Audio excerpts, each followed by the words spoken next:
노래방 가서 많이 이제 신해철 선배님이 고음 처리가 약간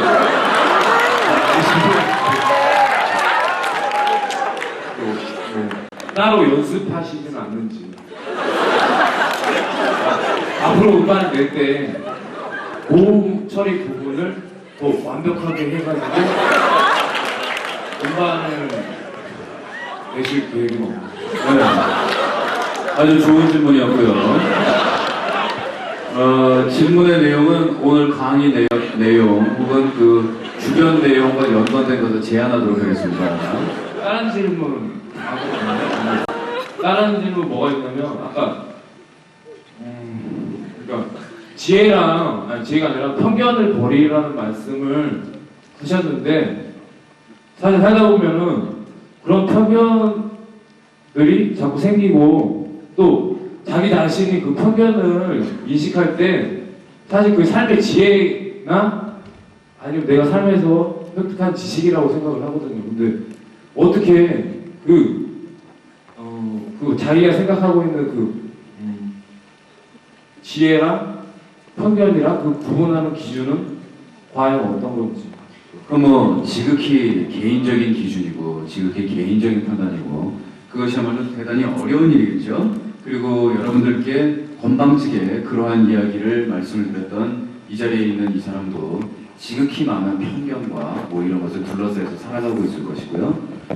근데 저 같은 경우에는 대부분 어떤 편견이나 선입견이라든가 이런 것들을 우리가 버리지 못하는 그 이유 중에 하나가 자기 자신이 가지고 있는 어떤 기득권에 대한 집착이라고 생각해요. 내가 기왕 가지고 있어서 유리한 것이라면 버리고 싶어 하지 않는 것. 그리고 지금까지 내가 살아온 세월을 부인하게 되거나 나의 모습 중에서 창피하다라고 이야기를 하게 되는 그런 상황을 가급적 피하고자 하는 그런 인간의 근본적인 태도, 또 자기가 생각하는 그런 것들은 전부 다 정당화하고 싶어 하는 그런 욕심들, 그런 것들인데 그런 것들을 극복하기 위한 방법 중에서 뭐 여러 가지 것들이 있겠지만 그게 바로 문화적으로 폭넓은 경험을 할 수 있게 하는 것, 그것들이 그 편견을 극복할 수 있게 하는 바로 아주 중요한 일들이 되어줄 수 있을 거라고 믿어요. 질문이 제가 의도한 질문 그게 아니라요. 그게 아니라 그러니까 편견이라는 게 그런 식의 편견도 있지만 제가 말한 편견은 알아요? 예를 들자면 데스메탈은 들어보니까 뭐 기승전결이 없다, 돈만 있다. 그래서 나는 데스메탈을 싫어한다. 앞으로 데스메탈이란 딱지가 붙은 음악은 듣지 않겠다. 가령 이런 식의 사고 방식을 가진 사람이라면 그런 사람한테 어떠한 조언을 해주고 싶습니까? 조언해줄 필요가 없지 않을까요? 자신이 데스메탈을 기승전결이 없어서 듣지 않겠다라고 이야기하는 사람은 아무런 문제가 없을 것 같아요. 제가 생각할 때 문제가 있는 사람은 데스메탈은 기승전결이 없는 음악인데 너 왜 그걸 듣니? 그리고 기승전결이 없는 이 데스메탈을 듣는 너의 태도에 문제가 있다는 건 넌 인식하지 못하니? 라는 이야기를 하는 순간 그 사람 문제가 있는 것이고, 평양감정 지시는 그만이라는데 데스메탈이 기승전결이 없다라고 얘기를 하든 그걸 안 듣든 본인의 문화적인 태도를 결정하는 데 있어서 안 되겠다고 얘기하면 그 사람의 문화적 경험의 폭이 좁아지는 것이죠. 될 것 같습니다. 아니 질문을 너무 딱딱한 질문을 해서 죄송스럽고요. 아니 괜찮습니다. 아니 네, 참 얘기 잘 들었고요. 감사합니다. 자, 다음 질문. 마이크가 멀리 가야겠네요. 감사합니다.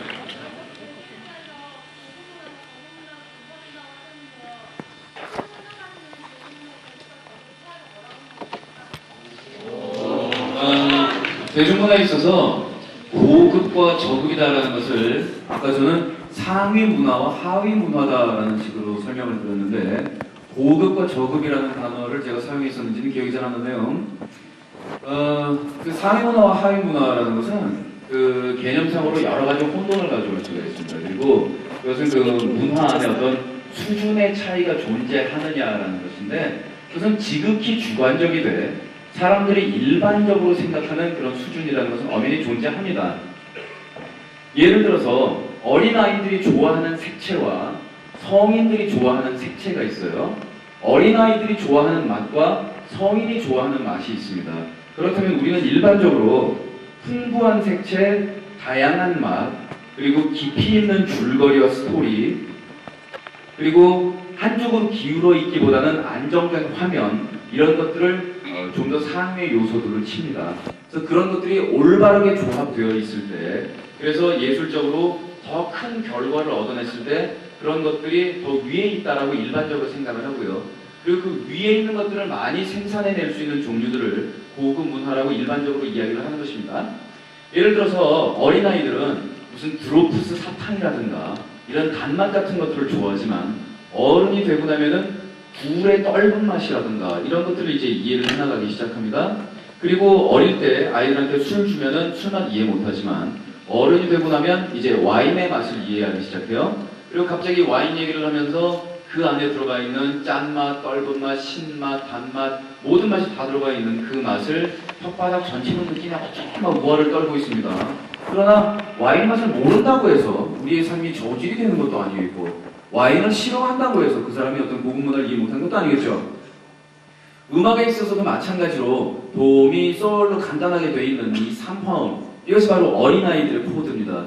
여기서 화음들이 벌어지고 분산되고 좀 더 다양한 색채, 예를 들어서 빨강, 노랑, 파랑 이런 게 도미솔의 3화음이라면 여기서 도미솔에다가 A샵 하나 이렇게 뻑 짚어버리면 파스텔 톤으로 이렇게 흐트러지는 듯한 그런 색채감을 표현하게 되는 것인데요. 또 이런 것도 무조건 어느 색채가 무조건적으로 위에 있다는 것이 아니고 이 예술을 조정하고 통제해 나가는 입장에 있는 사람들이 어느 시점에 어느 요소를 포착해서 어느 타이밍에 내놓을 것인가 하는 문제예요. 자, 요리의 경우도 이것도 예술의 경지에 이르릅니다. 우리가 일식집에 가다 보면은 일식집에서 이런 음식들을 바로 앞에 앉아있는 사람들한테 내놓죠, 주방장이. 이거는 일단 모든 종류를 종합하고 있는 종합예술이에요. 그래서 옆에서 이 사람이 술을 마시고 있다. 초밥을 내놓는다. 얼굴이 약간 발그레해진다. 지금 술이 약간 취하기 시작한다. 그렇다면 겨자 맛이 약간 들어간 초밥을 하나 더 내놓는다. 그 다음에 뜨거운 국물 하나가 더 나간다. 이 타이밍 그리고 그 사람을 접대하는 기술까지 완벽하게 표현이 돼야 되는 종합예술이거든요. 자, 그렇다면 일반적으로 우리가 흔히 이런 것이 더 위에 있는 거야 라고 얘기하는 상위 하위 문화가 있으되 그 어떤 것을 택하느냐라는 것이 꼭 그렇게 결정될 수 있는 뭔가가 있는 것은 아닙니다. 예를 들어서 B급 영화라고 이야기하는 그 영화 안에는 또 다른 뭔가의 세계가 있다고 저는 생각해요. 일단 B급 영화가 너무 좋은 것은 영화가 시작하면 5분 내로 여자 주인공을 반드시 번졌다는 점이고, 그리고 스토리가 그 뒤에서 절대로 보는 사람을 배신하지 않는다는 거죠. 절대로 가야 할 그 자리에 정확하게 도달하는 그 B급 영화의 그 뻔한 스토리. 그러나 우리가 현실적으로 살고 있는 세상은 우리 살아가는 세상에 가야 할 모든 정확한 곳으로 절대로 가지 않지 않습니까? 가면 안 될 곳으로 우리의 삶은 마구 다가가고 있건만 B급 영화의 세계는 반드시 가야 할 지점으로 정확하게 스토리가 가고 있어요. 아름답지 않아요?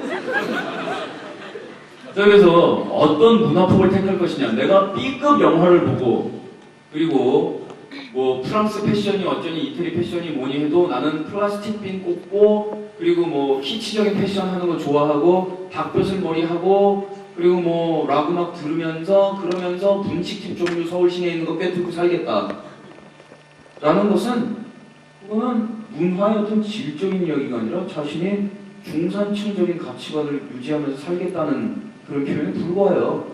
그것이 꼭 삶의 어떤 경험의 폭이 좁다라고 이야기할 수는 없을 것이고, 바로 그런 애매한 지점에서 우리가 선택해야 될 것은 무조건 이게 우아하대, 이게 죽이는 거래라는 그런 남의 설명이 아니라 내 마음이 그걸 받아들일 때 내가 어디에 가장 행복하게 반응하는가라는 자신의 행복의 코드를 찾아내는 것에 달려있다라는 그런 말씀을 드리고 싶어요. 네? 원래 데뷔하실 때가 대학교 때 무한계를 데뷔한 거 아니에요?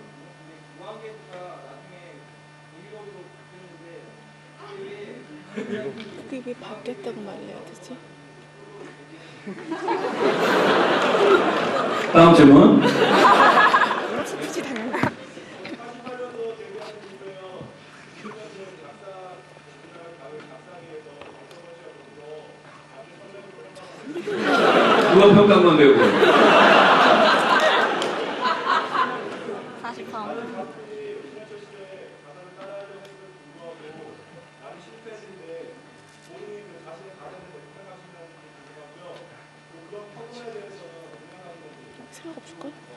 가사를 쓰실 때 어떤 게 쓰시는지 궁금합니다. 제가 쓰는 가사에 대해서 그 사람들이 그런 얘기를 많이 했어요. 철학적이다. 좋다. 철학 받아요 그냥. 근데 그것이 우리가 살아가면서 생각하는 모든 사유와 뭐 이런 것들을 다 철학이라고 이야기를 한다면 그렇다면 내가서도 철학적일 수 있어요. 별로 제 자신 저도 철학적이라고 생각을 해본 적도 없고 그리고 가사를 쓰고 곡을 쓴다라는 것도 써야만 했기 때문에 쓴 것이지 뭐 어떤 목적의식이라든가 이런 세계관과 나의 세계 뭐 이런 것들이 갖춰져 있었던 것도 아니고 그러다 보니까 그 당시 상황에서 내 마음속에 그냥 떠오르는 말들을 자연스럽게 표현하는 것, 그 이상 큰 목표를 둔 적이 없어요. 아버지와 나 같은 경우에도 그냥 우리 집에서 진짜로 벌어졌던 제 지극히 개인사적인 일들 이런 것들을 약간 뻥튀기 해가지고 그냥 쓴 것뿐이고 약간 뻥튀기는 해줘야 됩니다. 왜냐하면 약간 뻥튀기를 해준 게 진실이에요. 역설적으로. 예술의 창조에 있어서 굉장히 애매한 부분인데 그 거리라는 것이요. 예를 들어서 그냥 받으래. 그 TV에 우리 스크린에 얼굴이 비칠 때 메이크업을 하지 않은 모습, 메이크업을 하지 않고 카메라가 여러분들의 얼굴을 비춘다면 여러분들은 화면에서 자신이 죽은 지 3일이 지났을 때 자신의 시체가 어떤 모습을 하고 있는가라는 것을 화면에서 보실 수 있어요. 얼굴이 시체처럼 나올 것이거든요.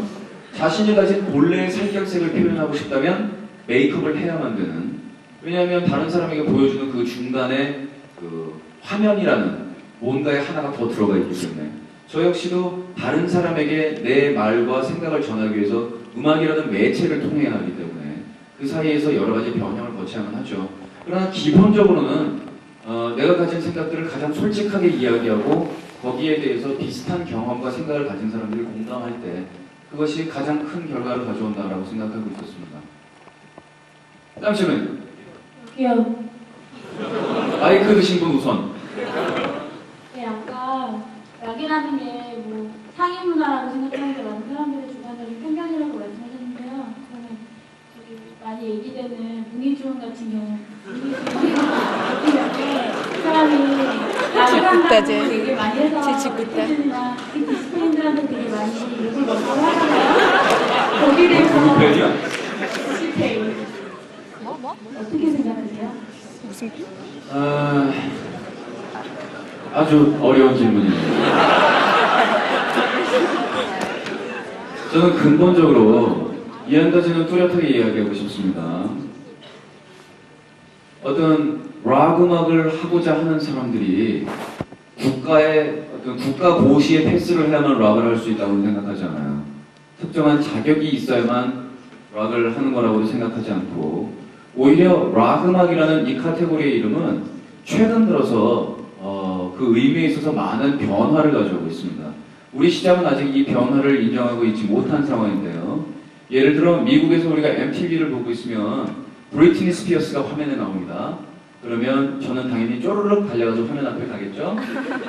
네, 근데 자막에 브리트니 스피어스 The Queen of Rock 이렇게 딱 나와요. Queen of Rock? 그래서 멍치게 되죠. 만약에 우리나라 TV 프로그램에서 엄정화 씨가 딱 나오면서 그 위에 엄정화 퀸 오브 락 이렇게 딱 나오면 우리나라 인디 밴드들이 전부 전향주야 하고 난리가 나는데 자, 락이라는 말은 이제는 어떤 호칭으로 쓰이고 있냐면 비트가 강한 대중음악에 대한 총칭으로 이제 사용이 됩니다. 현재 의미가 그 정도까지 전이가 되었고요. 그래서 그럼 브리트니 스피어스의 태도를 보면 그 음악하는 종류는 뭐든지 간에 일단 음악들이 비트는 강하잖아요. 액션도 세게 하고 그럼 그냥 락이다 라고 얘기를 하는데 문제는 미국에는 전현이 왜 락이야 라고 이야기를 할 만한 세력이 존재하지 않아요. 그렇게 이야기를 할 만한 세력은 다 딴짓하고 있기 때문에 안 봅니다. 그런 거 바빠서 그런 이야기를 안 하기 때문에 그런 것들이 통일이 되는지는 모르겠는데 락은 이제는 어떤 사운드라든가 그 음악의 특성을 이야기하기보다는 아티스트의 그 애티튜드, 태도를 상징하는 말로 쓰여지고 있어요. 그래서 마이크를 잡고서 여러분 사랑해요 저희 음악 많이 들어주세요 라고 이야기를 할 것이냐 아니면은 노래하고 나서 인사 안 하고 그냥 들어가느냐 뭐 이런 차이가 이제 락을 결정짓는 것이지 실제로 무슨 전기 기타에서 쿵쿵쿵 소리가 나야 락이냐 그리고 성량에서 뭐 하는 게 나와야 락이냐 뭐 이런 거는 좀 시대하고 좀 안 맞는 이야기입니다. 아까 문군의 이야기를 장난하셨는데 문구 딱 때문에? 문군이라고? 그런 의미에서 그냥 그 친구가 만든 음악이 음량에서 또 성량에서 또 음악의 성량에서 어느 정도 스케일과 일정 지점에 도달해야만 그것이 락이냐 우리나라에 어디 락 심사위원회 있어가지고 그 친구한테 별 몇 개 주면 락이고 아니면 락 아니느냐 라는 면에서는 저는 그게 뭐 크게 따질 필요 없는 무의미한 논쟁이라고 생각을 해요.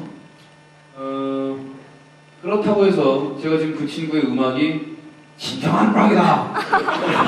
라고 이야기를 하는 건 아니고 하여간 이 모든 논쟁 자체가 저에게 있어서는 대단히 무의미해 보인다는 그런 이야기고 그리고 참 우리나라에는 좋은 음악 찾아서 듣고 캐내고 이렇게 해서 들어도 평생 다 못 들을 텐데 나쁜 음악 찾아서 그거 듣지 말자고 막 떠들고 다니면서 그 얘기를 하려면 그 음악을 필연적으로 자기가 100번은 더 들을 수밖에 없는데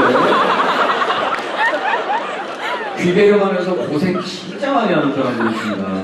어리다 보면 3대가 고생을 해요. 자, 다음 질문요. 네. 저 말씀하시는 거 들으면요, 되게 또렷하시고 판단력 있으시고 엄청 좋으시는데 다 좋은데 지금 데뷔하시고 나서 팀 몇 개나 지금 조상사 나오셨다 계속 그러셨잖아요. 지금 다음 앨범도 다 좀 다른 팀보다 나오시는 걸 알고 있고 그런데 그런 말씀하시는 거 들어보면 이렇게 후회 없이 이렇게 판단을 이렇게 해오신 것 같은데 제가 보기엔 그렇지만은 않을 것 같거든요. 뭐 그 중간에 뭐 안 좋았다든지 후회되는 점 그런 거 좀 있으시죠? 참 난감하네 진짜. 그거 듣고 싶으면 개인적으로. 나가서 소주평 사.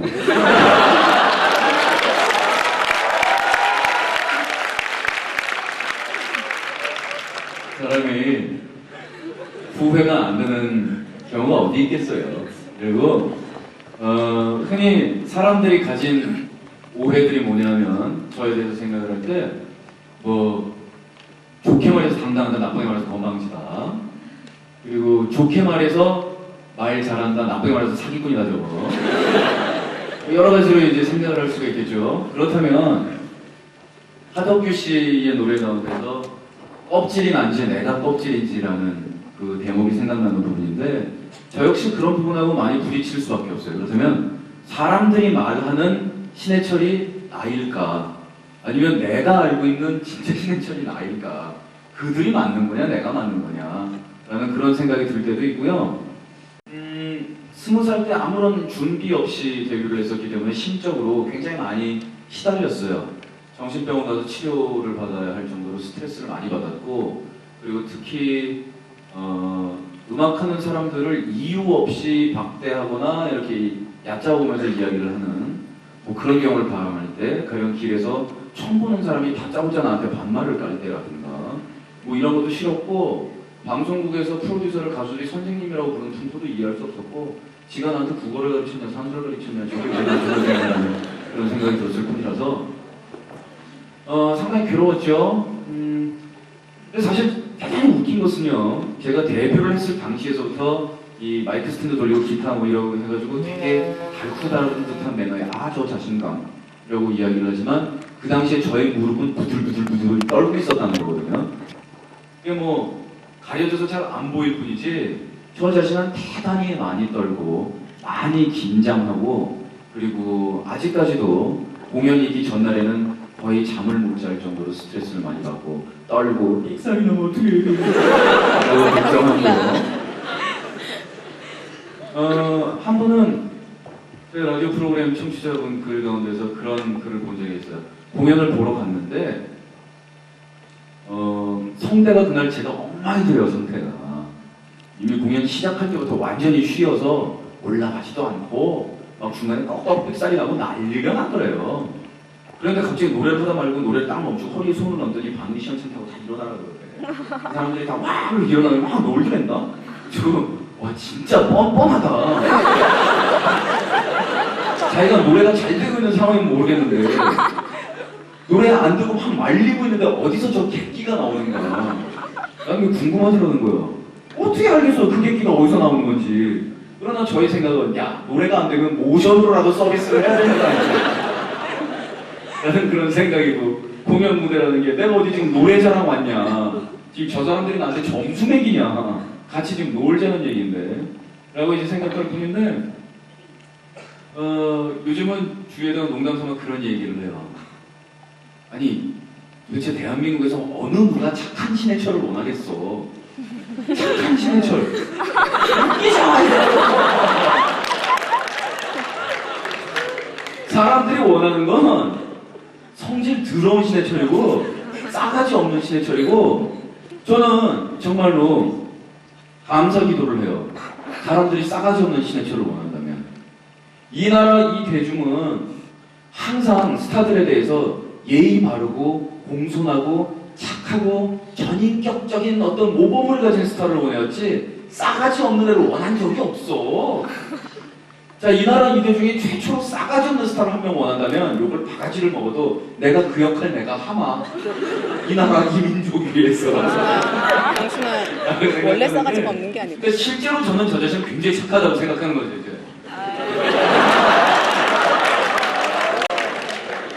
그렇지만 그게 무슨 상관이겠어요. 예. 그리고 한때는 사람들이 저에 대해서 오해를 가질 때 그런 것들 싫었던 적도 있어요. 예를 들어 넥스트다 그러면 저 새끼가 일방적으로 독재를 할 것이다. 그리고 다른 멤버들 음악하는 거 다 막 못하게 막 이럴 것이다. 라고 사람들이 이렇게 할 때 보면 처음에는 그런 것들이 서운했거든요. 내가 무슨 인격 파탄자다. 나는 뭘로 보냐. 근데 나중에 팔짱을 제가 이렇게 끼고 이렇게 쳐다보면서 연구를 하고 그것들이 욕을 즐기네 보니까 라는 생각이 드는 거죠. 가령 방송국에서 내가 경비 아저씨하고 싸워가지고 방송을 때려치고 중간 집으로 갔다. 그러면 사람들이 이제 다 그렇게 생각하는 거예요. 저 싸가지 없는 신해철 불쌍한 경비 아저씨를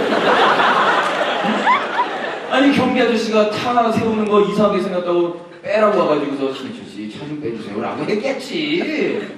저 싸가지 없는 놈이 저 힘없는 경비 아저씨 구박해가지고 집에 가고 말이야 저 나쁜 놈 이라고 생각을 하더라 이거죠. 뭐라 그래요? 변명해? 안 무섭잖아요. 그래서 지금 이제 15년 정도 됐는데요. 활동한 지 15년 동안 가령 뭐 엔지니어 폭행으로 방송 정지 2.6개월 스태프들에 대한 불손한 원사로 3개월 뭐 이렇게 해가지고 방송 정지 먹은 거를 이렇게 쭉 합쳐봤거든요. 15년 활동했는데 방송 정지 먹은 게 17년이 돼요. 이러고 살아왔는데 후회할 일이 분명히 있었겠죠. 근데 일본 만화 보면 그거 아시죠? 이분 막 웃고 눈물에서 눈물 막 흘리면서 와 이렇게 막 울면서 뒤 돌아보면서 후회하지 않겠다고 생각해요. 왜냐하면 지금까지 산 날보다 앞으로 살 날이 아직 많이 남아 있을 수도 있다. 이제는 굉장히 자신 있게 말을 못하고 있는데 그렇다면 또 지금까지 산 날보다 앞으로 살 날이 더 적게 남아 있다면 더더욱이 그렇다면 후회할 시간 따위는 없지 않느냐. 그리고 힘들거나 후회를 하거나 뭐 괴로워해야 되거나 그런 시점이 되면 항상 똑같이 생각하는 문장이 있어요. 야 신해철 찝새야 너 19살 때인가 20살 때 화내는 거는 고사하고 녹음실 들어가서 네가 작곡한 건 녹음 한 번만 딱 해봤으면 좋겠다고 그렇게 생각을 했다. 지금 네가 아쉬운 게 과연 무엇이며 지금 네가 어디를 불만을 입에다가 담느냐 라는 그런 생각을 하고 그냥 앞으로 잘할 것만 생각해요. 그게 저 자신이라고 생각하고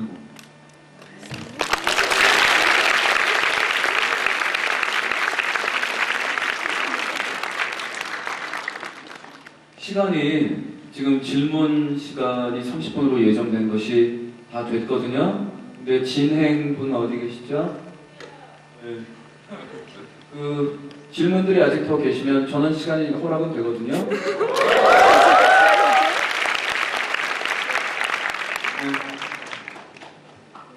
20분? 2분? 그래요. 앞으로 그럼 20분만 더 이야기하도록 하죠. 네. 정상적인 소설가나 감독 같은 사람들이요. 사이코 영화를 만들거나 살인 영화를 만들잖아요. 근데 그런 게 하나도 자식 같다거나 이상하게 느껴지지 않거든요. 되게 잘 만들었다 그런 생각 드는데요. 요즘 인디 밴드들이나요, 락가스, 스타 가수들이요. 제가 생각하기에는 아직 그런 큰 사회적인 고통이나 억압 없이 살아온 것 같은데요. 가사를 보면은 굉장히 막 그런 게 많거든요. 그러니까 억압당했다, 막 피해봤다, 나 집없다, 막 이런. 그런 거 보면요. 사실 락가수들도 풍부한 사람 많잖아요. 엄마한 사람 많고. 그런데도 그런 가사 쓰고 보면은 다른 감독이나 소설가와 다르게 가식같이 많이 느껴지거든요. 근데 제 생각이 잘못된 건지 아니면 제대로 된 건지 어떤 예술 창조에 있어서의 그 가식과 과장이라는 면은 빼놓을 수 없는 요소 중에 하나다라는 말씀 드렸어요. 물론 그 인디의 어떤 약간 오버하는 그런 면이라든가 이런 것들은 저도 그 친구들하고 뭐 술 마시고 얘기할 때 가끔씩 툭 찔러요. 그래서 제가 뭐라고 얘기하냐면 제발 댄스 뮤직 씹는 노래 좀 만들지 마라. 노래 제목이 여의도의 꽃들은 좋게 내가 뭐냐. 그거 마치 그래 니들은 좋겠다 싶으려는 거 같지 않냐? 그러지 않아요? 그런 가사 좀 쓰지 말고. 그럼 너네가 무슨 의사인데 너 가사가 무슨 뭐 조금 민중 뭐 이런 얘기 하고 있냐? 아까 여기 말씀드렸지만 그 나 집 없다 뭐 이런 거. 내가 알기로는 걔 분명히 고등학교 때 부동산 무슨 상속세 낸 걸로 알고 있는데. 뭐 그런 경우도 있습니다. 그렇지만 우리 인디 음악이나 아니면 어떤 쪽에서 음악하는 사람들이 피해 의식이라든가 어떤 박탈감을 느낄 수밖에 없는 거는 환경상 당연한 일면도 있는 것 같아요. 그 안에서 자신들의 어떤 과장스러운 모습을 취할 것이냐, 그 안에서 진솔한 삶의 형식을 표현할 것이냐 그런 것은 지극히 사실은 개인적인 선택이에요. 어떤 사람은 과장하게 좋아하고 허풍 잘 떨고 호들갑 잘 떨고 이래서 주위 친구들한테 인기 많고 막 이런 타입들이 있습니다. 그럼 그 사람은 그렇게 화려하고 재미있는 음악을 만들 것이고, 어떤 친구들은 말주변 없고 조용하고 야 걔 판냈대 근데 우리 학교에 다녔어 우리 반에 있었는지는 모르는 기억도 안 나는 그런 애가 거의 자폐 비슷한 막 이런 음악을 만들기도 할 것이고, 이제 여러 가지 종류의 일이라서 본인의 판단에 달려 있는 것이죠. 단지 자신의 겪어온 삶과 또 자신의 생각과 자신의 실제 모습과 너무 동떨어지는, 그리고 동떨어진 모습을 취함으로써 뭔가를 얻고자 하는 가식을 부린다면 그것은 장기적으로는 결국 본인한테 손해가 갈 거예요. 그럼 또 인디밴드들에 대한 이야기도 그렇게 하셨지만 또 TV에 나와서 하고 있는 아이돌들도 뭐 랩하면서 인상 무지하게 쓰면서 카메라한테 삿대질 무지하게 한다고 해서 뭐 그렇게 뭐가 있어 보이진 않잖아요. 그런 거니까 자기가 표현할 수 있는 것을 자기가 표현하는 것, 그건 뭐 다 자기 자신을 위한 길이기 때문에 뭐 그 면에서 판단을 그르친다면 본인한테 손해가 나는 거니까요. 네. 네, 크게 좀 말씀해 주시면 마이크 넘겨주시죠.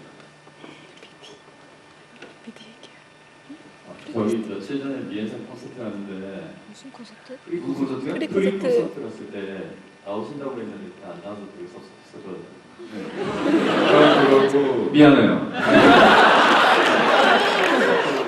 저번에 예전에 인터넷에서 봤던 것 같은데 저희 나라에서 음악을 흔히 한다고 하면 돈을 많이 번다고 흔히 생각하지만 실제로는 돈이 없는 사람이 훨씬 많다고 생각하거든요. 돈 없는 곳에서 음악하는 사람이 많다고 생각해서 외국에 유학 같은 거 가서 공부하고 싶거나 그러셨잖아요. 그런 걸 공유하겠다는 말씀을 하셨던 걸 알고 있는데요. 그렇게 말씀하게 된 계기랑 정말로 그렇게 하실 건지 궁금한데요. 안 해봤어요. 저 우리나라에 컴퓨터 시퀀서가 처음 들어오던 시대였는데요. 컴퓨터에 깔려있는 음악 프로그램보다는 이렇게 타자기처럼 생긴 조그만 음악 전용의 시퀀서가 미디 음악 활동하고 이런 거를 주도할 때였어요. 근데 저랑 비슷한 나이 또래의 누구 하나가 그 시퀀서 저랑 같은 기종을 서로 가지고 있었는데 제가 뭐 에디트할 때 뭐 기능 하나를 헷갈려가지고 전화해서 물어봤더니 이 새끼가 안 가르쳐 주더라고요. 근데 더 웃긴 거는 그러면 어휴 그거 나도 몰라 라고 얘기하면 좋잖아요. 그런가 보다 그러겠는데 나 알거든? 근데 못 가르쳐줘. 이런 거 진짜 대놓고 사람한테. 그래서 야 좀 시선하다 알았다 그랬더니 언어야? 쥐가 나한테 막 화를 내면서 자기는 시간을 들여서 공부해서 알아낸 건데 네가 물어보는 걸 왜 자기가 가르쳐야 되냐고 떳떳하게 주장을 하네요 나보고. 아 그래 미안하다 그러는 거지. 그런 다음에 평생을 나는 너 같은 새끼하고는 다르게 살 거라고 일을 박박 깔았거든요 그때. 그러니까 지금 특히 그런 생각을 하고 있는 거는 우리가 소리를 잡아내는 면에서 후진국이기 때문에 저도 그럴 수밖에 없어요. 장비도 또 해외 유학을 갔다 왔던 인력도 이제는 꽤 됐는데도 아직도 우리가 잡아내는 소리는 후진적이죠. 우리 한국인의 특성 자체가 고음에서 특정 주파수에서 이렇게 딱 듣고자 하는 주파수들이 정해져 있어요. 그 다음에 우리 동양인들의 약점이 소리의 좌우는 잘 잡아내는데요. 소리의 앞뒤를 잡아내지는 못해요. 우리가 스테레오 스피커로 이렇게 레프트 라이트 스피커를 듣고 있으면 소리의 왼쪽 오른쪽 스테레오감은 느끼는데 우리 동양인들이 대부분 이 앞하고 뒤에 있는 공간감을 잘 못 잡습니다. 위아래는 잘 잡아요. 그런 것 때문에 우리나라 이제 사운드가 발전 못하는데 이런 상황이면은 빨리빨리 뭐 하나하나 배울 때마다 서로 빨리 가르쳐줘야 이제 따라가고 그래야 나 하나뿐만이 아니라 우리 전체 필드 전체가 발전을 하는 문제잖아요. 그리고 그거는 별로 저 자신이 남을 위해서 봉사하는 것도 아니게 저 스스로가 이 필드에 소속이 되어 있기 때문에 필드 전체의 역량이 향상되어야만 제가 할 수 있는 일들이 굉장히 많아요. 그러니까 뭐 당연히 제가 외국 나가서 돈 주고 공부하는 거라든가 뭐 이런 것들 돈 안 주고 훔친 거 그럼 당연히 공짜로 돌려야 하겠죠. 그래서 지금 이제 인터넷 사이트에서 서서히 이렇게 질문도 받고 뭐 얘기도 하고 뭐 이런 것들도 이야기를 하고 있고요. 또 동영상을 통한 강좌라든가 제가 알고 있는 정보라든가 이런 것들을 빨리빨리 이 아마추어나 프로를 지향하는 뮤지션들한테 노트화해가지고 빨리빨리 전달해 줄 수 있는 그런 시스템들을 찾고 있는데 인터넷이 점점 좋아지고 있어서 전망이 아주 좋은 것 같아요. 네. 음악인으로서 소리바다 문제와 MP3 문제에 대해서 어떻게 생각하시는지. 너무 소리바다와 MP3에 대한 그 문제에 있어서 저는 사실 뭐 대표적으로 제가 소리바다를 반대하거나 뭐 이렇게 펄쩍펄쩍 뛰는 사람처럼 이렇게 인식이 되는데 왜냐면 가수 중에서 나선 사람이 몇 없었기 때문에 그런 거죠.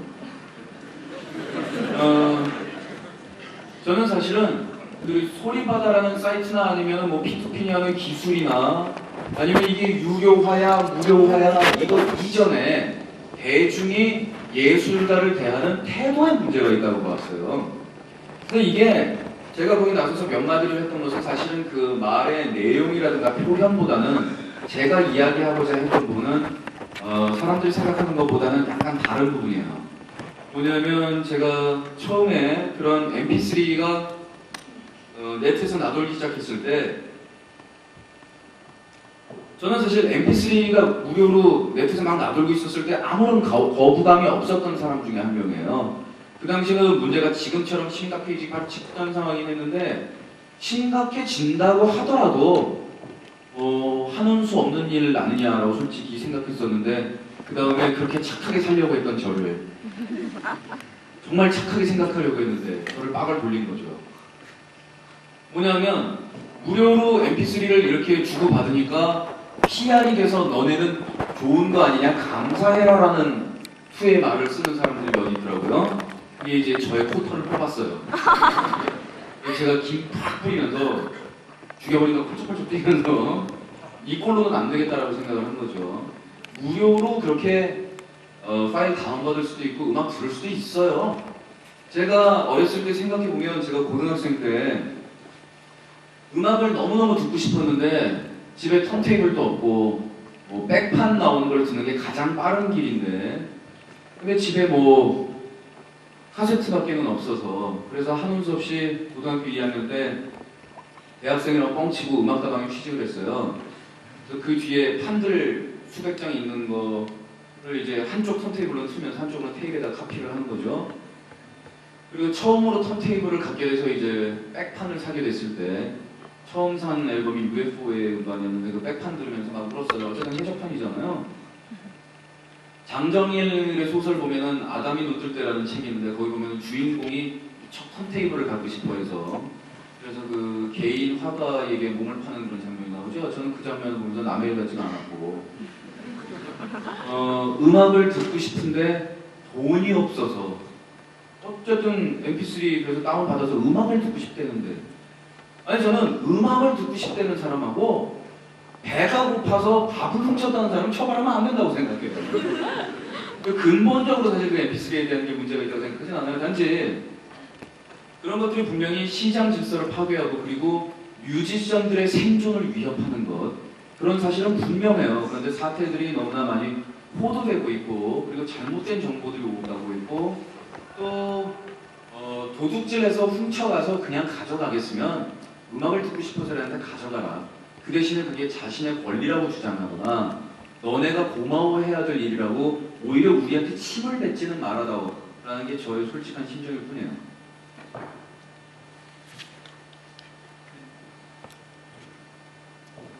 저는 몇 가지 궁금한 게 있는데 다 답변을 들었으면 좋겠거든요. 첫 번째는 제가 예전에 중고등학교 다닐 적에만 해도 그러니까 나이가 많이 진 약간 20대가 넘었다는 사람들 말고 10대가 가수가 아이돌 스타 같은 사람들 데뷔해서 노래를 하게 되면 쟤네가 학교는 제대로 갈 수 있을까 뭐 이런 얘기 생각을 하면서 가수는 공부를 못한다. 예를 들어 톡쇼나 뭐 다른 프로그램에 나와서 약간 대화를 해야 되거나 지능 테스트 비슷한 걸 하게 되면 굉장히 어려워한다는 뭐 이런 걸 보면서 그런 추세가 또 있었고 그러면서 약간 특별히 말하는 약간 영어 구사를 하는 쪽에서 문제가 많이 있다라고 얘기가 되면서 그 다음에 또 랩이라는 장르가 다섯 가지를 질문하시긴 질문 굉장히 기네요.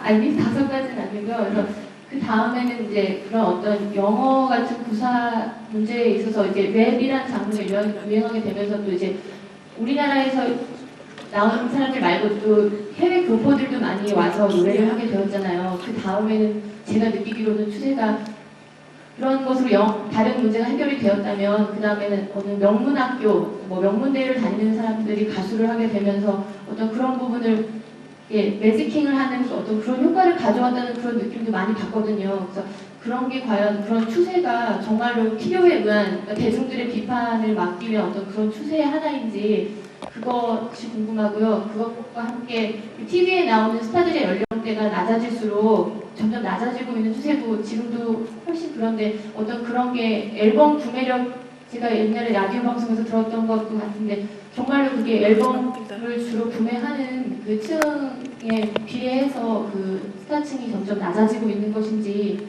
그것도 궁금하고요. 또 그런 스타들을 만들어내는 게 보통 스타들이 새로 준비를 하는데 2년이나 길게는 2, 3년도 걸린다고 듣고 있는데요. 그런 가수들이 데뷔를 했을 때 인기를 얻고 대중의 추세에 맞다 나간다는 것은 그만큼 2, 3년 전부터 어떤 그런 것을 기획하는 사람들이 대중문화의 흐름이라는 것을 어느 정도 이해하고 파악하고 있다고 생각을 하는데 그런 사람들은 나이 어린 사람들이 아니라 어른들이잖아요. 어떻게 보면 기획자들은. 그래서 그런 사람들이 가지고 있는 마인드는 정말로 중고등학생 마인드처럼 타고나게끔 어린 것인지 그렇지 않으면 어떤 대중문화의 일정한 흐름이라는 것을 정말 꿰뚫어볼 수 있는 신뢰를 가지고 있는 사람들인지 이 3가지가 궁금하거든요. 미치겠네 진짜. 첫 번째 질문의 맨 마지막 문장이 뭐죠? 첫 번째는 그러니까 흐름이 약간 가수는 공부를 못한다, 특히 영어를 못한다 해서 랩을 하는 사람들이 교포들이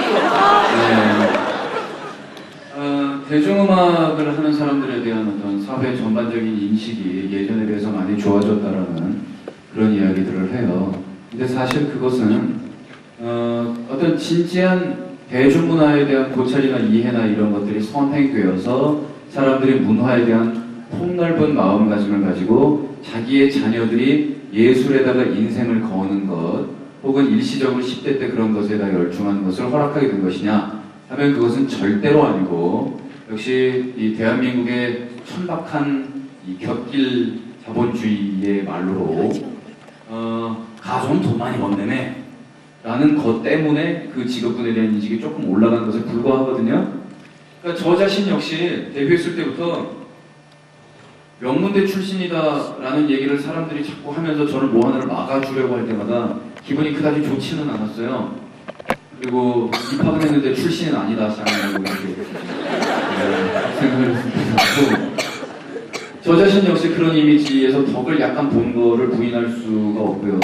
그리고 때로는 사람들이 와서 그런 얘기를 해요.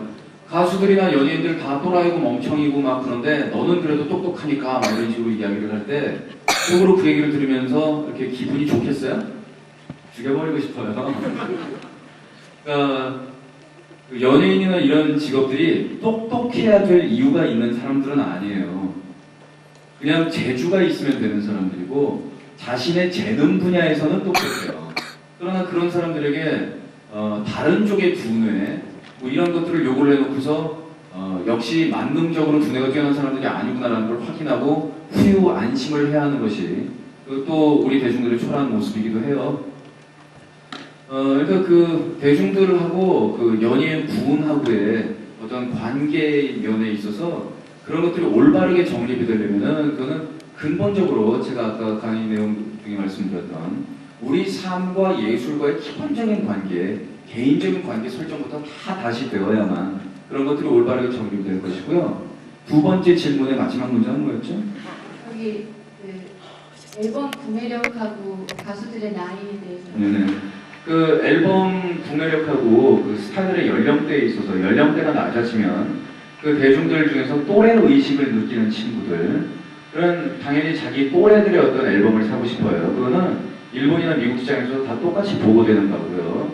또 뭐 미국에서도 티파니라든가 데뷔 깁슨이라든가 자기랑 거의 비슷한 나이 또래의 스타가 노래하고 그런 것들을 말하자면 스타를 우상으로 숭배하는 것도 있지만 친구 또래의 누군가를 가지고 싶어하는 그런 의식도 여러 가지 기호 중에 하나예요. 근데 그 기호가 전부 다를 표시하는 것은 아니에요.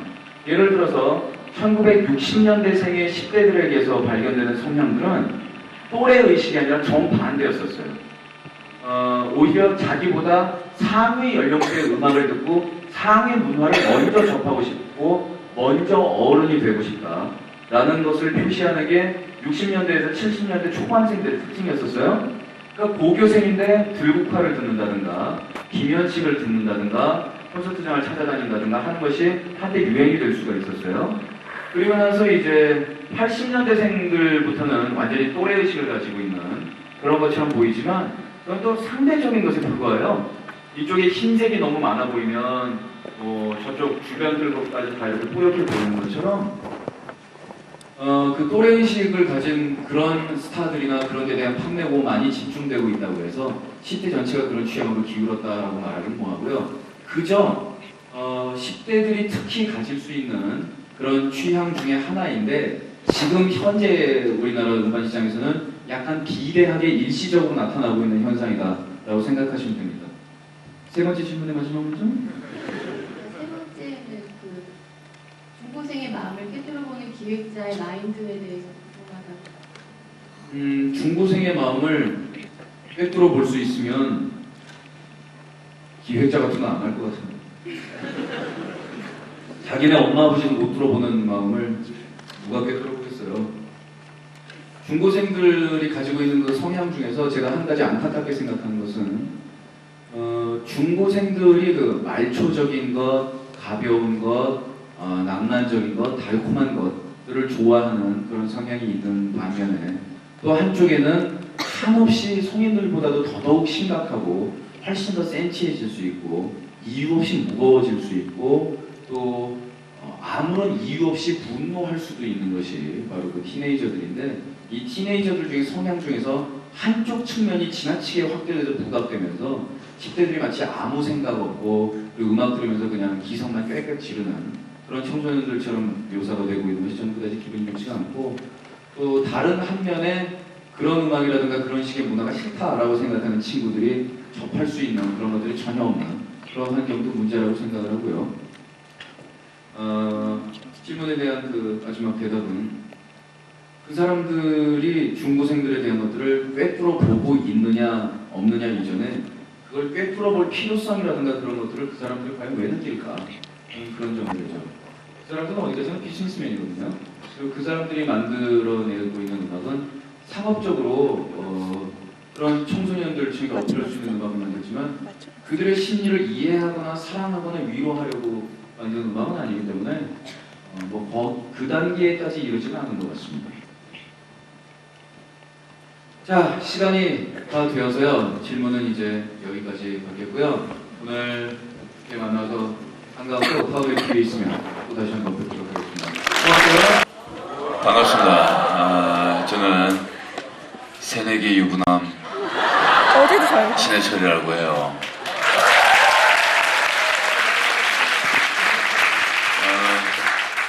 지뢰 또 제가 늦을 줄 알고 시간을 5시 30분으로 이야기를 한 모양인데 정각에 도착한 바 그냥 무작정 시작을 하도록 하겠습니다. 지금 처음에 이제 얘기를 시작할 때는 아무래도 사회적 지위와 체면을 고려해서 약간 목소리를 깔고 있는데 이제 얘기를 하다 보면 급격히 어조가 올라가는 현상과 또 침이 굉장히 많이 튀는 그런 현상을 발견할 수 있는데 앞줄에 있는 분들 좀 주의하시기 바라겠고요. 또 전화를 매너 모드로 바꿔놓지 않은 분들은 얘기하는 도중에 전화벨이 울리는 경우에 강북 출신의 성깔이 무엇인지를 구경하실 수 있는 그런 기회가 되실 테니까 알아서들 전화기를 바꿔놓으시기 바랍니다.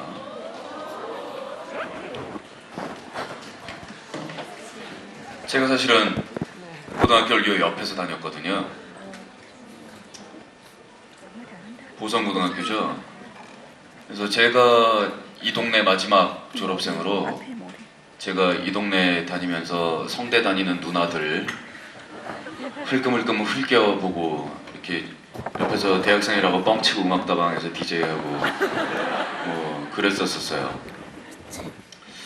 저는 음악을 듣고 싶어서 뭐 CD나 이런 거를 도둑질을 한다든가 또 공연이 보고 싶어서 개구멍으로 담치기를 한다든가 영화가 보고 싶어서 개구멍으로 들어간다든가 하는 그런 최소한 문화적 욕구를 해결하고자 하는 사람들, 또 배가 고파서 밥을 먹어야겠다라는 이유로 무전 취식을 하거나 어디 가서 음식 들고 튀는 사람들을 처벌해서는 안 된다고 생각을 합니다. 제가 어렸을 때는 그 좋아하는 음악들을 쉽게 사서 구해서 들을 수가 없던 시절이었었어요. CD라는 포맷은 물론 없었고요. LP판하고 카세트하고 두 가지의 선택이 있는데, 근데 여기에 이제 제3의 선택인 백판이라는 게 있었습니다. 요즘에도 백판이 있는지 일부에는 있다고 그러는데, 그 당시 백판은 LP판인데 가격이 600원 정도의 시장이 형성돼 있던, 또 가게 주인 아저씨를 잘 알아서 앞에 가서 막 눈꼬리에다가 침 묻히고 울고 뭐 나 정말 레드제플린 좋아해요 그런데 잉잉대면 그 백판 찍어서 파는 놈이나 사는 놈이나 다 그냥 음악 좋아하는 놈들이었기 때문에 가격이 450원으로 떨어지는 그런 거였었어요. 근데 저에게 있어서 한 가지 안타까운 현실이라는 것은 그 백판이 아무리 음질이 좋아하더라도 그 판을 들으려면 집에 턴테이블이 있어야 되는데 그 턴테이블이 없다라는 것이 저한테 아주 심각한 문제였거든요. 그러니까 라이센스 음반으로는 뭐 제가 좋아하는 헤비메탈 음반이나 이런 것들은 당연히 나오지 않을 뿐더러 라이센스 음반도 구하기 힘들고 기껏 원판이 있다 해가지고 가보면 그 당시 가격으로, 그러니까 80년대 중반에 레코드 가게에 찬연하게 붙어있던 가격표 25,000원, 그 당시 돈으로서는 뭐 제 6개월 용돈을 합친 돈이나 마찬가지였기 때문에 저로서는 도저히 손에 댈 수 없는 그런 금액이었었어요. 그런데 이 25,000원짜리 디퍼플의 메이드 인 재팬 라이브 앨범 더블 앨범이 백판 가게에 가면 600 곱하기 2,200원, 가격 차이가 너무 많이 나는 거예요. 그나마 1200원 더블 앨범 가서 또 징징 짜면 또 1200원에 되니까 1200원에 25,000원짜리 앨범을 구할 수가 있는데, 물론 음질은 후지지만 문제는 집에 턴테이블이 없다라는 거 아닙니까? 그래서 하는 수 없어서 여기 도남동에 가가지고요, 대학생이라고 뻥치고 음악다방에 DJ로 취직을 했어요. 그래서 턴테이블이 2대인데 한쪽에서는 음악 돌리면서 한쪽에다가는 카세트 연결해서 연락 맡겼죠, 여기다가. 그래서 300원짜리 카세트 테이프, 봉테이프 사가지고 거기다 맡겨서 다음날 학교 가서 워크맨 끼고 그거 들으면서 울고, 많이 울었죠 그때. 그랬던 기억이 납니다. 그러니까 오늘 뭐 소리바다의 MP3에 대한 이야기를 여러분들하고 같이 하게 됐는데, 돈이 없어서 음악이 듣고 싶은데 라는 갈증으로 뭐 무료 다운로드 받을 그런 출구를 찾는 사람들의 심정을 제가 이해 못하는 바 아니다라는 얘기로 먼저 이야기를 시작하고 싶어요. 오히려 그 사람들 심정을 이해는 하면서도 저는 오히려 비웃죠. 니들은 편한 거야.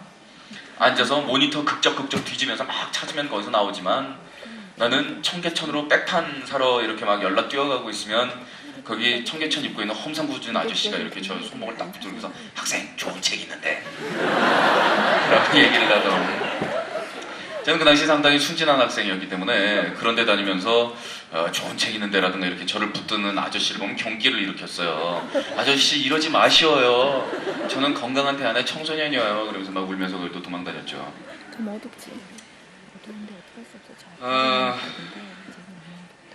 A라는 지금 소리가 잠깐 저쪽에서 들릴 것 같은데, 사람들이 잘 믿지 않아요. 제가 상당히 예전에 순진했다는 것을. 제가 생후 6개월 때까지만 해도 총각이었었고, 대단히 예전에는 제가 깔끔한 그런 청소년이었습니다. 사실 오늘 누구지 계속 분위기 흐리는 사람이? 장내 질서 정리를 위해서 지방방송을 계속 운영하시는 분들에 대해서는 제가 강제 퇴장을 명하도록 하겠습니다. 그리고 지금 시간은 어차피 고지가 됐을 테니까 입구를 봉쇄해 주시고, 지금 들어오시는 분들은 더 이상 들어오지 못하도록 입구를 막아주세요. 센 척한 거고요. 계속 열어놓으세요. 네, 잠시 한번 센 척을 해봤습니다. 자, 음악이라는 것이 언제 처음 생겼을까요? 그 해답에 대해서 아는 사람은 아무도 없습니다. 단지 사람들의 짐작에 의하면 음악과 춤과 재래의식과 뭐 이런 것들은 거의 다 동시에 발생했을 것으로 그렇게 보고 있습니다. 그리고 춤과 음악의 발생은 거의 동시적이라고 보여지고요. 인간이 어떤 자연스러운 몸 안에서의 희열이나 이런 것들을 느껴서 몸 밖으로 표현하고자 할 때, 우리가 이 몸짓으로 표현하고자 하는 바와 우리 음성으로 지르고자 하는 것, 그런 것들이 어떤 뚜렷한 음악적인 외형적인 형태를 갖추지 않았다고 하더라도 그런 것들은 동시적으로 발생하였을 것으로 보여져요. 자, 그러나 우리가 현재 듣고 있는 음악의 형태, 그 중에서도 특히 이 대중음악의 형태는 영미팝의 스탠다드가 이미 확립이 되어서 중심 국가와 주변 국가와 이런 것들이 거의 뚜렷이 지금 확정이 되어 있는 그런 슬픈 현실을 부인할 수가 없죠.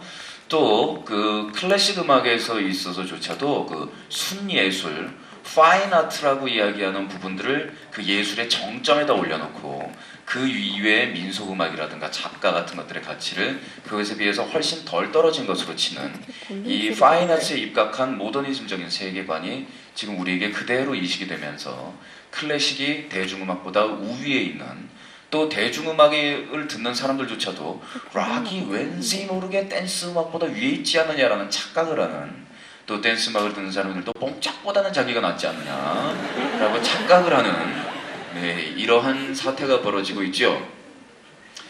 자, 이런 우리가 듣고 있는 음악의 스탠다드는 유럽에서 그 기초가 확립이 된 이 한 바퀴 삥 도는 주파수를 12개로 쪼개놓았다라고 간단하게 설명할 수 있는 이 12음계의 음악들과, 또 아프리카의 정서를 기본으로 하는 타악기를 중심으로 하는 강렬한 음악, 이 두 가지가 미국이라는 신대륙에서 조우하면서 생긴 사생아적인 음악, 블루스가 락앤롤로 발전해 나오고, 그 음악들이 계속 지금 우리가 듣고 있는 팝의 중심, 여러 가지 기본형을 제공하게 됩니다.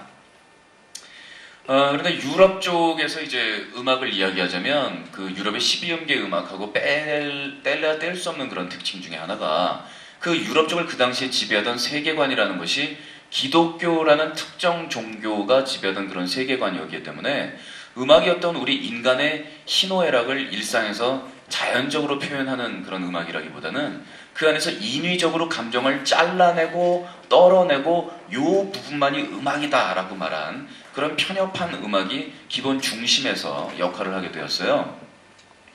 사실 음악의 요소 가운데서 뭐 리듬, 멜로디 뭐 이렇게 여러 가지 요소들을 분해할 수가 있겠지만 그 중에서 리듬이라고 이야기하는 이 요소는 사람에게 있어서 흥분을 뜻하고요, 억압을 뜻하고 지배를 뜻하고 통일성과 균형을 뜻하고 가장 중요한 것은 성적인 충동을 뜻합니다.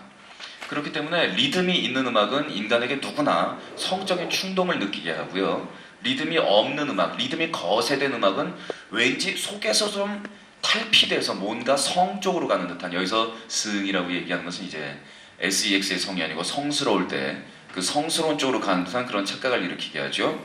자, 기독교라는 종교 자체가 섹스를 무척 터부시하는 종교였단 말입니다. 아프리카나 뭐 이런 쪽의 종교는 틀리지요. 그쪽에서는 자연스러운 구애와 또 꼬실라이제이션과 자신의 섹슈얼한 테크닉에 대한 자랑과 이런 것이 바로 충동작으로 이어지고 그게 재래의식의 일부이고 재래의 최종장은 그리하여 격렬한 남아도는 음식물 고기에 대한 포식과 그리고 짝지음에 대한 그 결론으로서 이제 남녀가 눈이 맞으면 불숲 사이로 사라지는 그 이후의 일은 아무도 몰랐더라. 뭐 이런 것이 종교의식이 되다시피 하는 것인데 유럽 쪽의 기독교적인 세계관에 있어서는 그런 거하고는 이제 완전히 담을 쌓은 그런 세계관이 되겠죠. 그러다 보니까 리듬 쪽에 대한 요소들을 일부러라도 거세시키게 됩니다. 그래서 서양 쪽에 있는 악기들은요, 보면은 타악기의 발달이 대단히 빈약해요. 그 오케스트라를 이렇게 보면은요, 뭐 바이올린, 비올라, 첼로, 뭐 컨트라베이스, 현악기들 있죠. 플룻, 오보에, 트럼펫, 트롬본, 관악기들 있죠. 뭐 악기들이 수백 명의 군을 이루고 있는 가운데 타악기라고 한다면 팀파니, 큰 북, 작은 북, 심벌스, 그리고 몇 가지의 퍼커션 정도이거든요. 그 정도만 해도 많은 거 아닐까라고 생각하겠지만, 자, 그림을 아프리카로 짠 하고 돌려봅시다. 만일 아프리카에 존재하는 악기로 오케스트라를 만든다면 100명 정도의 인원 가운데서 85명 정도가 타악기일 거예요. 그리고 일부가 몇 가지 빈약한 관악기 정도를 연주하고 있을 겁니다. 일단 이 기독교라는 종교 체계 안에서의 그 성에 대한 어떤 결벽 같은 것은 어느 정도로 심했었냐면은 남의 나신을 보는 것이 지극히 죄악시되다 보니까, 왜냐하면 네 놈이 빨가벗은 걸 보면 쏠릴 것이 아니냐라는 그런 뚜렷한 전제가 있었던 것이죠. 보고도 나는 괜찮아라는 건 인정이 안 되는 거죠. 인간들은 아주 천박한 욕망을 가진 원죄를 가지고 태어난 날 때부터 죄인 덩어리들이고, 이것들을 깨끗이 씻겨서 인간 만들어서 하느님의 품으로 돌려보내야 되는 그런 상황이기 때문에 이것들은 보면 쏠린다라는 그런 전제가 있는 것이죠. 심지어 이게 어느 정도까지였냐면 남의 몸을 봐도 쏠리지만 네가 네 몸을 봐도 쏠리지 않겠느냐 라는 그런 황당한, 그러다 보니까 자기의 벗은 몸을 봐도 안 되는, 그러니까 자기의 벗은 몸을 볼 수가 없고, 그러다 보면 벗은 몸을 보지 않기 위해서 이런 목욕을 할 수가 없네, 이런 아주 행복한 상황이 되는 거죠. 딴따라들에게는, 우리 딴따라들은 잘 안 씻기 때문에. 그래서 자신의 벗은 몸을 보지 않기 위해서 안 씻다 보니 몸에서 이제 냄새가 무지하게 납니다. 또 서양 사람들 냄새 무지하게 나죠. 자, 그러다 보면 이 냄새가 주로 목 있는 요 구멍에서 냄새가 올라오는데, 요 냄새를 막기 위해서 여기다가 줄로 하나를 묶어서 여기를 콕 조였다고 합니다. 이것이 넥타이의 시초가 되었다는 믿지 못할 그런 이야기겠죠. 자, 그러다 보니 음악은 분명히 처음에 발생했을 때는 우리 인간의 기쁨과 슬픔과 분노와 때로는 증오와 모든 인간의 삶과 이 상상과 세계를 다 표현하는 것이 음악이었을 때, 그러한 세계 안에서는 음악을 만들어내는 것, 그리고 음악을 소유하는 것, 소유 수단을 가지는 것, 이런 것들이 모두 자유가 아니었습니다. 그러한 세계관에서는 음악이라는 것의 목적 자체가 인간을 위해서 있는 것이 아니었었어요. 음악을 비롯한 모든 예술의 목적은 신을 찬미하기 위한 목적으로 있는 것이 예술의 목적이었기 때문에 자 그렇다면 음악의 목적도 마찬가지라는 이야기가 됩니다. 자 음악은 신의 완전성을 구현하기 위해서 우리 인간계에 존재하고 있는 신의 선물로서 그렇다면 우리 인간이 해야 되는 일은 이 음악을 이용해서 신의 완전성을 찬미하는 데다가 재능을 오롯이 바쳐서 신의 영광을 세상에 증거하는 것. 그것이 음악의 목적이 됩니다. 그러다 보니까 이 음악을 속한 데다가 자꾸 쓰게 되면은 그건 아주 벌받을 일이요 죄받을 일이 되고 마는 것이죠. 자 그래서 특정 장소, 교회라든가 성스러운 장소를 벗어난 장소에서 음악을 듣는다든가 연주한다든가 뭐 이러게 되는 것은 죄가 돼요. 그러다 보면 이제 끌려가서 비 오는 날 먼지나도록 두들겨 맞는 것은 매우 가벼운 일이고 잘못하면 목이 잘린다든가 뭐 화형을 당한다든가 하는 일도 매우 자주 있는 그런 경우가 되었습니다.